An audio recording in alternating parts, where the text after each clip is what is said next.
and welcome to the latest episode of Enterprising Minds. We have the whole crew here today, and Ruthi has the topic, so jump on it. Right. This topic was actually inspired by some text threads that I had been reading from you guys. And the big question is AI coming for our jobs?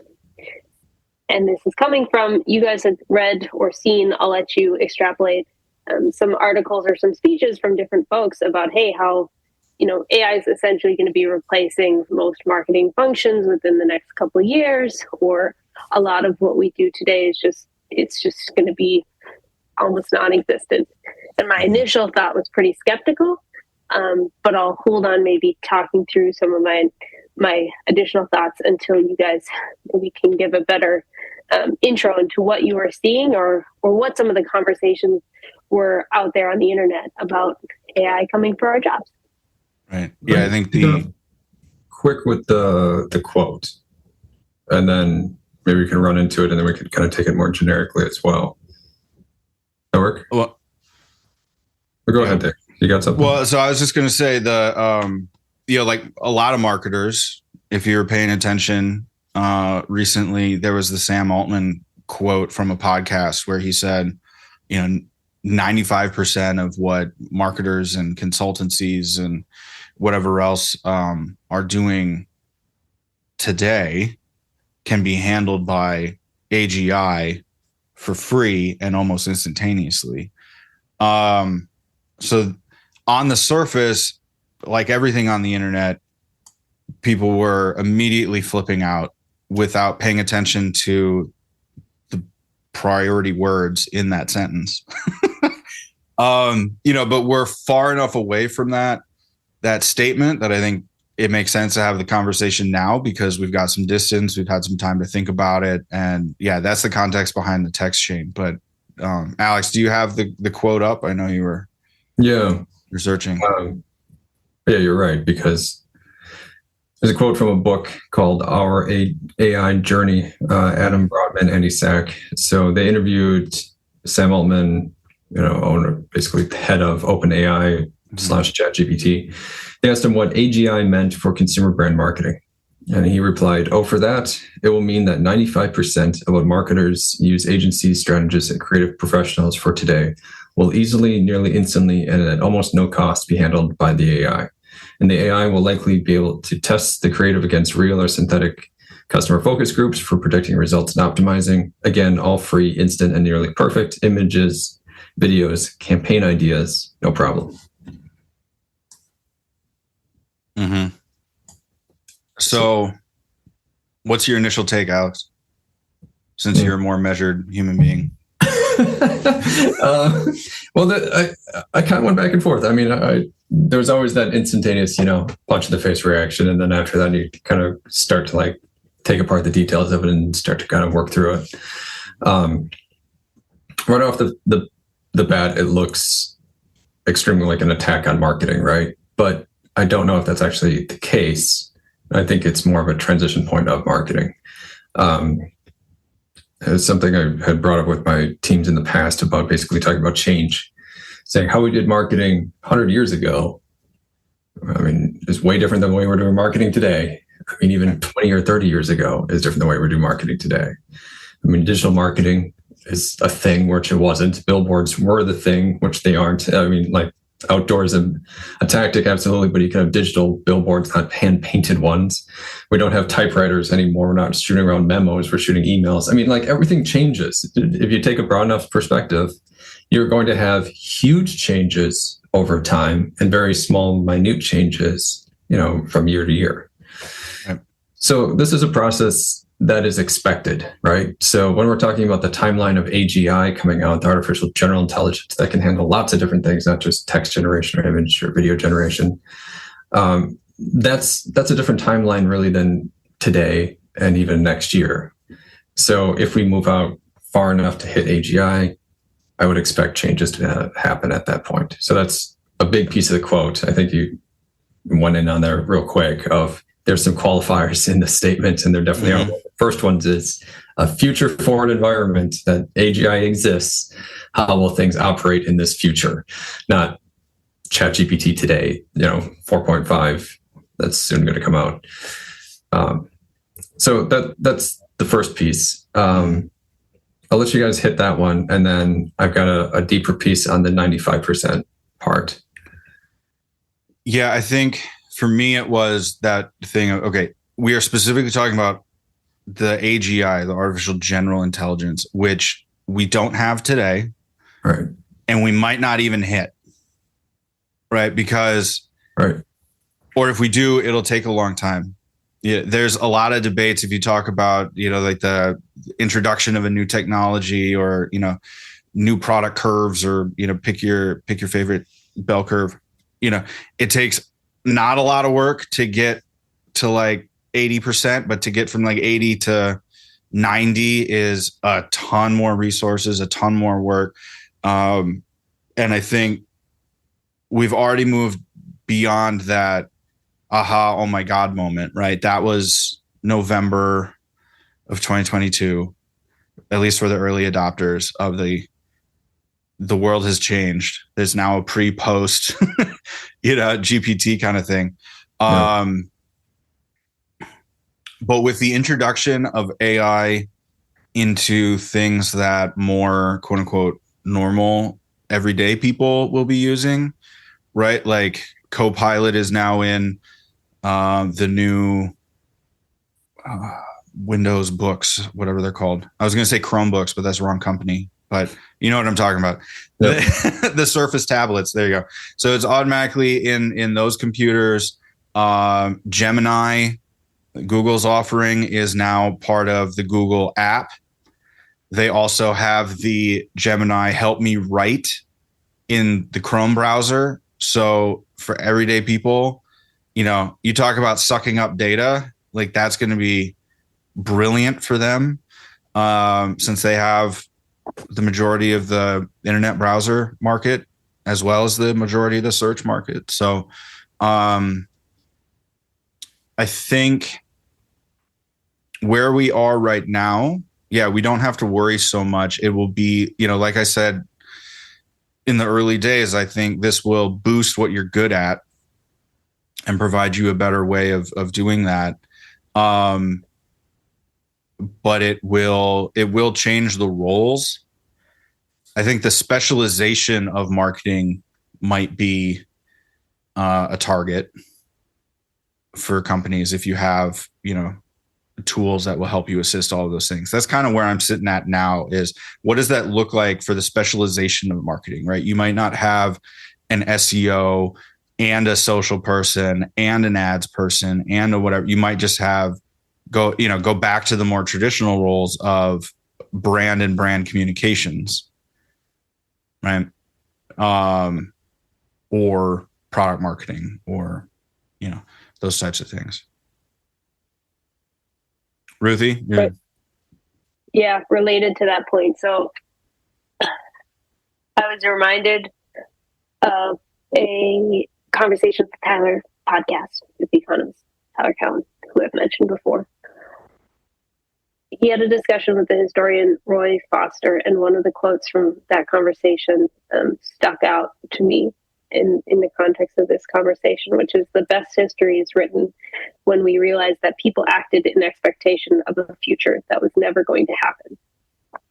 And the reason that comes to mind is because as AI technologies shift and advance and adapt, we will adapt with them. And so it may be the case that much of the activity that marketers do today and the types of activities can and will be done with AGI technologies much more quickly and much more rapidly. But we're not sitting in a vacuum, and we're not at a constant. We adapt and we evolve with it. And so I think, to your point, Dave, the focus of marketing will shift. Maybe it goes back to the basics. Maybe it alters into something we've never seen before, because consumers and marketers alike are using a very different set of technologies that allows us to interact and dialogue in completely new ways. Mm-hmm. I've got a few more thoughts on this. I want to know about the 95% piece before I dive into some of my other initial reactions. But I think that's one of the first things I think of when I hear statements like this of, we don't sit idle, we change. And with this new technology, and that's kind of cool. There's one thing to point out with these sort of statements for me is really, if you identify yourself by what you do, you may be in more trouble, right? Like if you have the thought of, I'm only a PR person, don't ever make me do blah, you're going to have a harder time because you're going to be less adaptable, right? I think we talked about this with the sort of communication style leadership podcast, right? You have to change your communication style based on who your audience is. Are they millennials? Are they Costa Rican? Are they Ecuadorian? Are they like what, all of that changes the context in which you do your work and the work you put out. So, adaptability will be the important piece, I think, for sure. We will change with it, but are you doing it fast enough? Yeah. Any final thoughts, Alex, before Ruthi jumps in with her? Oh, I'll hit that 95% piece. Yeah. Go for it. Kind of ties together a few different points that you brought up actually already, but talking about kind of like the change as it happens. But there's also kind of a split of changes that will happen to different groups as well. I'm just thinking like small business, medium business, large international corporations, they're going to be affected by AI in general differently. Mm-hmm. Your small business roofing contractor doesn't have a whole lot of time for marketing in general. So they will be probably most affected by the tools that are out, the systems that are out that end up affecting them. So for instance, there's a lot of sites out there that if you need home repair work, you put in, hey, I'm in this zip code and this is my job. And it goes out to like 5 contractors who have all signed up to receive those inquiries from that service. You submit your info to the service then is charging these contractors for these leads. Like that's the system. Does the contractor really know exactly how this website is promoting itself, doing anything? No, it doesn't matter. They're getting leads, and whether or not they're of value or not is the question, right? So that's a very different view of marketing versus a corporation, which might have an entire marketing department, a CMO on down, large scale, specialized groups and individuals who spend 15 years in a specialized area versus a much more general marketing area, which kind of medium-sized business, you would probably much be more that general who wears a couple of different hats and does a lot of different things to some degree. Just not so specialized in any particular one, right? So it's, as these tools change, you have some very different effects on marketing overall, because those are very different environments to be working in. The 95% piece actually kind of hit me because I was trying to play around with that. I was like, okay, what would it take to actually hit that?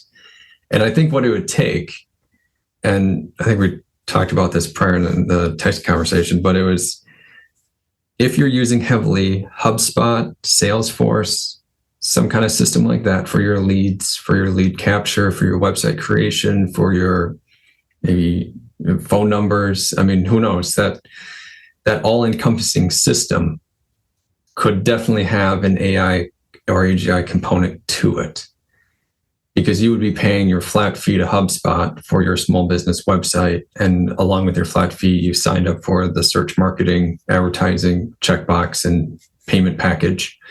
And how is HubSpot managing hundreds of thousands of campaigns? Well, they're using AI to do it. I mean, they're generating the copy from it. They're going to run the ads with it. They're going to optimize the ad campaigns with it. So yes, you are now having search marketing being replaced with AGI in that instance. And if that's the way that marketing goes for a lot of companies, that they're basically outsourcing to these very large kind of umbrella corporation style companies that Salesforce could easily become. I mean, it is to some degree. Same thing with HubSpot for smaller businesses, Salesforce for larger. I mean, if they buy SEMrush, I mean, a couple other companies out there, you can pretty quickly put together the tools that it would take to even have the data, have the teams, have the internal expertise, technical know-how to basically be doing a lot of these different elements to it. And it's just another package, a part of your HubSpot subscription, your monthly fee. And then with that, sure, 95%, yeah, we can hit that. Small businesses would sign up for that all day long because they don't have the people, time, or resources to dedicate to marketing. Corporations will want, much more specialized services, but also we have large agencies like, just working with a subsidiary of Dentsu and search marketing related tasks around them. Huge agency. And absolutely, they could be using AI in lots of different manners. So sure, it could be there. Is that my client contact? No, that's a human being who he and I talk frequently. Like that. So 95% sure, but 100% not quite. Still a human element there at some point. I think you bring up a really good element of this topic and this conversation, which is that the rate of change is very different for small businesses versus enterprise versus startups. Like we've got a very wide range of that rate of change. And one of the things I think about, especially at the enterprise level, is there is a lot of drag on that change because of the existing infrastructure and technologies that are in place. I think all three of us have experienced how hard it is to replace existing technology and existing infrastructure because of all the people in the process and the various hoops and such you have to jump through. And that's one of the things that really comes to mind as I start thinking about how quickly we can adapt to the new and incorporate a lot of the differing AI technologies that are coming online. I know Mark Andreessen thinks about like the glue, which when I've heard him talk about it, it's much more about, the regulations, the licensing boards, et cetera. I think there's very much this glue here in enterprise at the very least of we've got ways of doing things. We have technology we already use. And until there's interfaces between those technologies and AI, it's going to be very hard to bring those into the fold of the existing tech stacks that we work within. The last thing that I just wanted to sort of share on that topic, I've been reading this book. I don't know if I've mentioned it yet, but the economic consequences of U.S. mobilization for the Second World War. Light reading before bed, as one does. But what's really cool about it is he talks about U.S. capacity and potential capacity prior to World War II. In particular, like in the early 1900s, there was about a 10-year period where the entire manufacturing base went through this huge shift of electrification. They switched to electricity from the prior, right? It took about 10 years to make that shift from, when the technology started to be available to when the manufacturing base was fully utilizing it, right? And he calls out Ford in particular went through this. It was something like a 6 to 9 month. They just stopped producing anything so that they could bring all of their production facilities online with this new electricity-based technology for how they manufacture cars. That to me, maybe it's not 10 years, but there's something there, which is there's this stickiness in how fast we can evolve and how fast we can shift gears in sort of the regular way of working for us to really realize the potential of all of the AI technology shifts. So that's some of the stuff that's been sort of in the back of my mind over the last couple of weeks since this first came up. That's an interesting point because I've always thought like it's been possible. It's been a pain in the butt to do it, but it's been possible for years to have your, Google ads tied to your supply levels. Yeah. But you haven't necessarily seen that on the B2B side for that very reason, right? You have that infrastructure, you have to like redo everything. But like, this is where for me, in my thinking about these types of things, if you look at the way marketing is split today, you either have like the front end of sales and sales development, right? Or the digital marketers are sort of like in the closet of the IT guys, right? Like we'll keep them over there. They do a thing, but really it's IT that makes all the technology decisions. And marketers, you just get to deal with whatever we decide to give you, which is a horrible way of doing it. But, that's what some people have decided to do.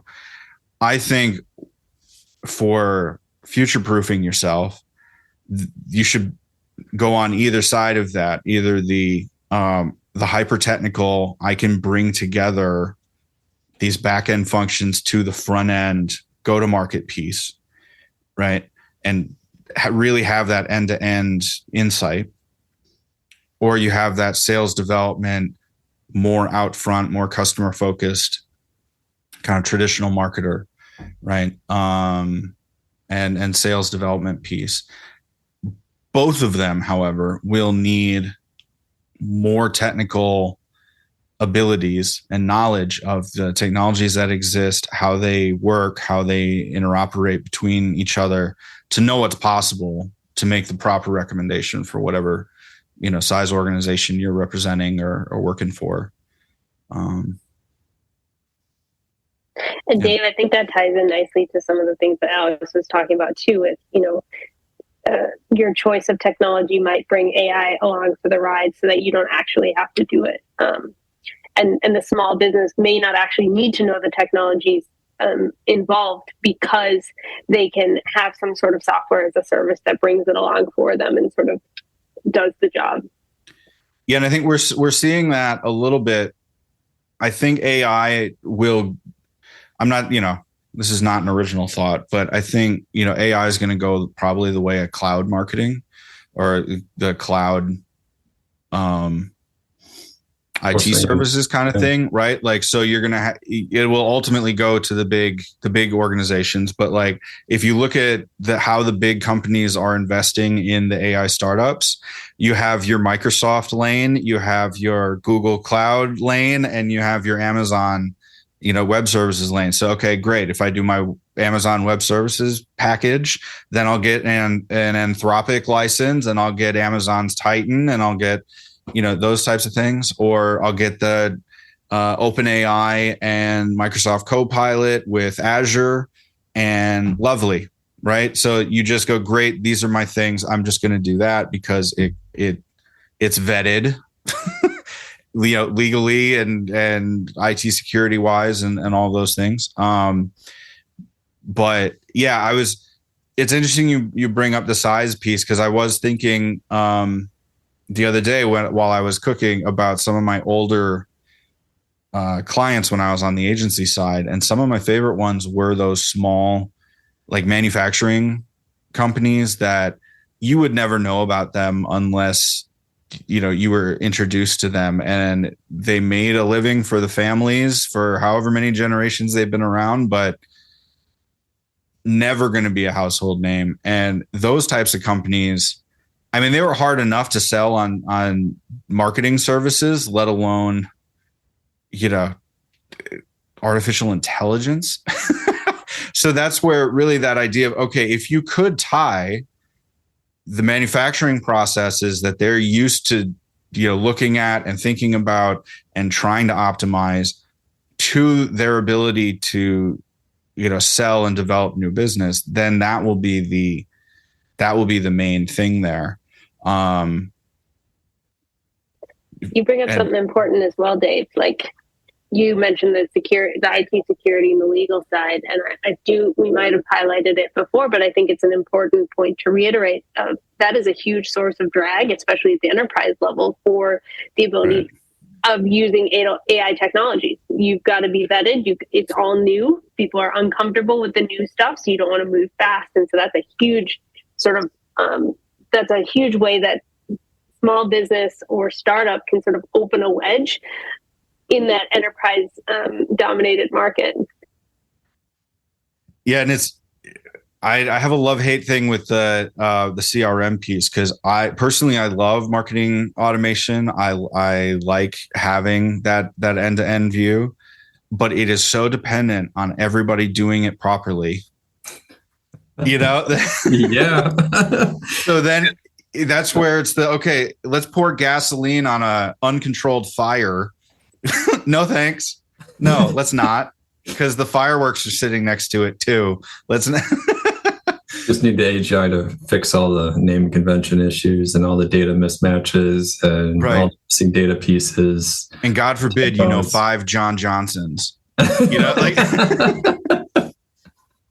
Yeah. Oh, there's a lot of pain there. Let me switch this real quick, and maybe we can just offer a few quick comments on AI in our current life, current career. Right. Next 6 months, next year, do you see it as a threat? Do you see it as a benefit? It's, for me, I find it really interesting that a lot of people are, throwing around that line of, if you're not using AI, then somebody who is will replace you, right? It's not necessarily going to be the AI. It's the AI enabled human being that will. And they're not wrong. The thing that I worry about the most is somebody who's trying to be smarter than they are in a leadership position, making strategic decisions, making a dumb decision and saying, like, you know what?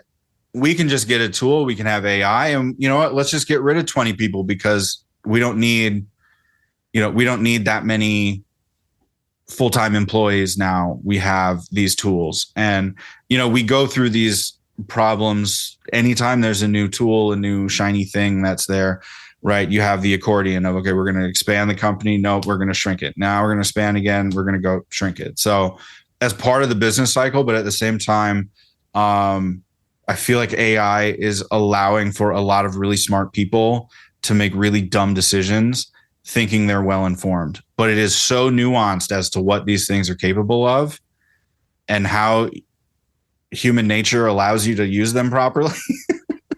Right. That I really hope that people will take the time to, have a understanding of what it's really like, what it's really capable of before they make huge sweeping decisions. Yeah. Ruthi? Next 6 months, let's even to a year. I mean, I'm an optimist. I see benefits just in general. Are there going to be some downsides? Of course.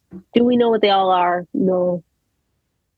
But in sort of my sphere of work and the industry and realm that I'm in, like, there is just a ton of upside to having added intelligence and added efficiency into the things that we do. And perhaps we can spend less time and resources on some of the tedious, trivial stuff, and we can really unlock people's ability to do more and greater things. I think that from where I'm sitting at the moment, it seems like AI has a huge opportunity to sort of lift all boats. I mean, I think that, added benefit is what I'm seeing in the short term. Yeah, I don't disagree. I think there is a lot of positives. I am pro AI, with a full understanding of how it could be misused and how it is being misused and misunderstood. But like for the small day-to-day things, the biggest pain point for me has always been project management tickets and Kanban things. Like there's a t-shirt from Formula One racing from a particular driver who was mad at his engineer, who says, "I know what I'm doing, just leave me alone." And there are days where I feel that statement where I know what I need to do, just let me do it and let me get it done, and then I'll come back and tell you what's been done. I know that doesn't necessarily work when you're trying to coordinate huge, big things, right? But everybody's human. You have those days. I find the most immediate thing is to get a general project description for what it is I want, the task done. That is a beautiful use of AI, because then you're not typing it out forever. You have a quick rough draft, change it a little bit, submit it, and then you inevitably have the kickoff meeting anyway. So that's where you tell them what you really want with the guidelines of, what the ticket says. So that's a big positive change for me, at least. Not having to write project management tickets. Alex, what are you thinking? That kind of gets back to, I keep calling, I think I was beginning with 2022, I was calling it a blank page killer. And that's kind of where we're still at, is that rough draft, that blank Word doc, that blank email. It gives you something to react to, but it's not the completed product. And that's actually where I'm stuck with it, to be honest, is in the next 6 months to a year, some of the people who are kind of the thought leaders of AI kind of areas talked a lot about like the video creation and how this might be the year of video finally getting a really big boost. We had diffusion kind of prior to that. But even like maintaining the same image and the same character in 3 different prompts was difficult. Like now we're getting more consistency and video creation, which has been really cool to see, but it still isn't contextual enough. And that's the same problem that I have, honestly, through most of it. Is I could ask ChatGPT for, give me a policy on whatever, and it'll give me this very long-winded policy that 50 to 75% of it doesn't apply. Right. 25% of it does. The rest of it I can kind of react to say yes or no to it and maybe modify a little bit. But honestly, it's a pretty small chunk that's actually going to end up in the final policy in the end. So yeah, it kills the blank page if I have absolutely no idea. But typically with a work task, I have some idea already. So it's not that helpful yet. Same thing like video creation, fantastic, but I cannot get it to make a YouTube ad for me because it does not have my product in the ad. And it doesn't have my product being described in the way that it needs to be, branded, et cetera, as well. So it's like, yeah, I can create a really cool video that's a screenshot or a flyover shot of a busy market in Morocco. That's cool. And it's really cool to see. And in fact, that's all AI created, and the seconds that it took is fantastic. That's not an ad, and that's not copy, and that's not content that I can actually publish. So it's essentially B-roll killer.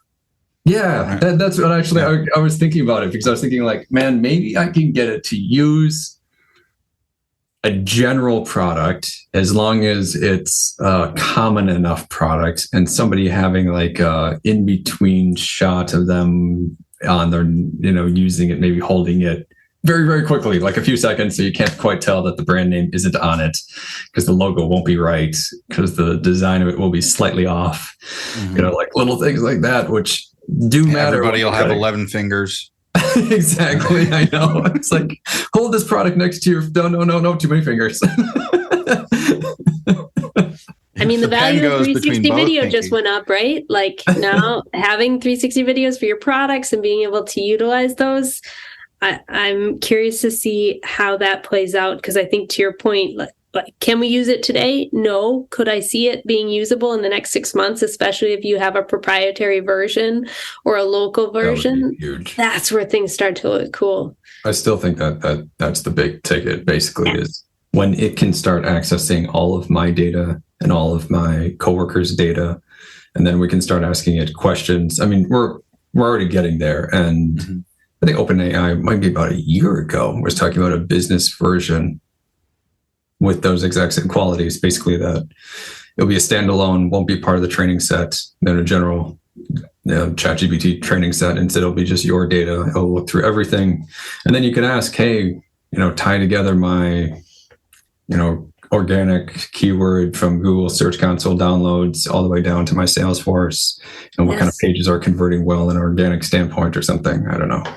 Well, that's questions. But there are a number of things on the consumer side, right? There are a number of companies that have created the, sort of AI therapists or AI schedule, whatever. But the big question, if the capability is out there, are you comfortable with giving up that much of your data privacy in order to enable the functionality that you're looking for, right?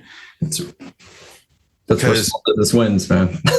Okay, that is a personal question, which I think we all need to answer for ourselves.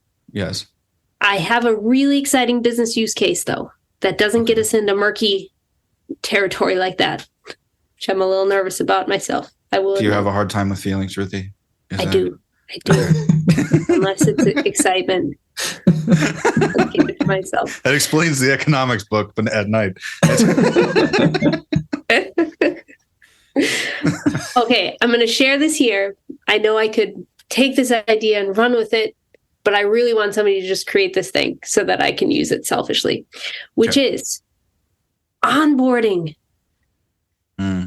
Wouldn't it be amazing if you could take your team notes, team discussions, all the little things that we keep track of in Jira, all that jazz, plop that in as our data so that as you have new people coming on board, be they on your team or even better, like other teams, managers, they come in with a million questions. And you know what sucks? You can't send them a SharePoint because no one wants to sit and read through a SharePoint. They want their question answered.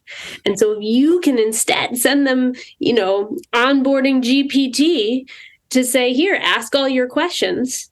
Maybe there's a sourcing capability. I don't know exactly what that looks like. How amazing would that be? Because it's easier even than sending an email to the person who might know the answer to the question. That's what I want. If you had it really strict, I think that would work. Like if it doesn't know, it needs to say it doesn't know before it starts to extrapolate, because then you're not checking that statement nor adding context to it. Mm-hmm. Like if you gave new people start, they want to know the download on a project. Part of it is the data points of this is the project, this is the timeline, this is what we're doing, da da da da da. The other part of it is the context of this matters because this VP said this in this meeting, and now we have this timeline on it, so we're stuck. Even though yes, it's a dumb project, we still have to do it. I mean, there's always that context on top of it that and how many of the PowerPoints are actually important, right? Yeah, right. So just because you can query all the PowerPoints doesn't mean the timeline's a joke. We put it in here, but it's a joke, and we all know it. The reality is, I mean, there's pieces like that, or the missing data points in between. That's a really good question. I don't think anybody's asked that yet. We should check that assumption before we say the thing that seems obvious. We should actually ask about that and make sure that that's actually the case. Yeah, it is a really good idea, though. Yeah, it is. I mean, man, I've had some people before when they talk about adding a team member because they're overwhelmed with work, and it's well, yes, but that's a plus 1/3. Or a reduction of 1/3, of that task that they should be doing, the work that you should be doing. It's not an offload off of you. You yourself, you have now a coworker, you're not taking 50% immediately. It's at best 1/3. Yeah. Because then there's that extra chunk, which is all the questions that they're going to have about that project so that they can get up to speed, so they can get going on it. It's always you're overwhelmed now, but adding a person is actually more work, which is frustrating. Because in the long term, it's helpful, but man, it's still going to be painful. And if it's painful already, it's going to get worse. Or how many times do you go through the process of training new people on a technology or a platform? And these questions are similar, but they're not so exact that you can just do an FAQ that somebody's going to want to read. It's it may not solve every problem. I think you guys bring up a really good call. It's about this VP decided this thing, and therefore this is the timeline. But for some of the more practical day-to-day things where the questions are nuanced enough that you kind of need to ask somebody, that's the sweet spot. Yeah. I'll keep you updated if I figure out how to do this on my own. Maybe that'll be the Enterprising Minds branded onboarding AI. Let us know in the comments if you want one. Yeah. What other use cases are you looking for? That would be an interesting. Yeah, all the different pain points. Cool. This is why I'm such an optimist. I know you're about to sign off, Dave, but I'm just going to put this in because I think of stuff like this and it's it could replace things that we're doing, but also, man, think of all, to your point about the negative 1/3. Okay, now that's time you freed up to do the next cool project that you didn't quite have time for or wasn't quite possible. And it's sort of the next cool project that this enables is the thing that's so energizing for me. I think one of the cool ones for me is data connections of just kind of a random thing. But if you ever look at AI designed whatever, building, bicycle, you name it. It's very organic structures that look very, very different that actually can be done with like a lot of CNC tools and 3D printing today, but it's not a way that we think about things. We think about things in geometric shapes with 90-degree corners to them, and that's how we build buildings. They're rectangles.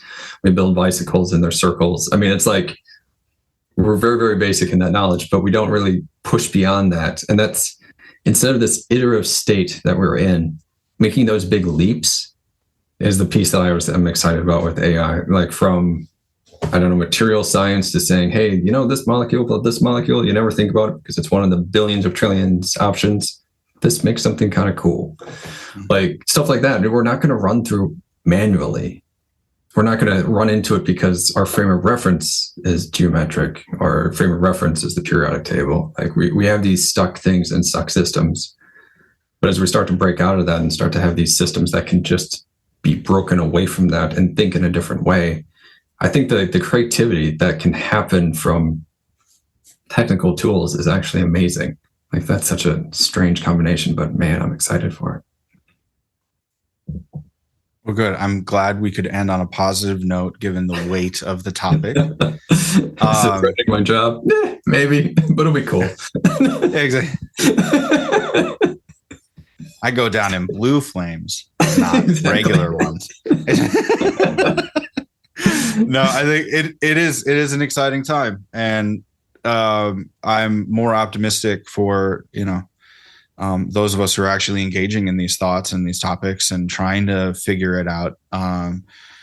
Because yeah, I think the probability of being adaptive goes through the roof when you're actually, you know, thinking things through. So, lots to think about between now and the next episode. Let us know what you think. We would be curious to find out about the other use cases or other ideas that you'd be willing to share on pain points and everything else that you'd want to use these things for. So until next time, we'll be thinking a lot about this, and hopefully you will too. So join us in the next episode. We'll find out what we talk about on Enterprising Minds. Take care. Thanks. Cheers.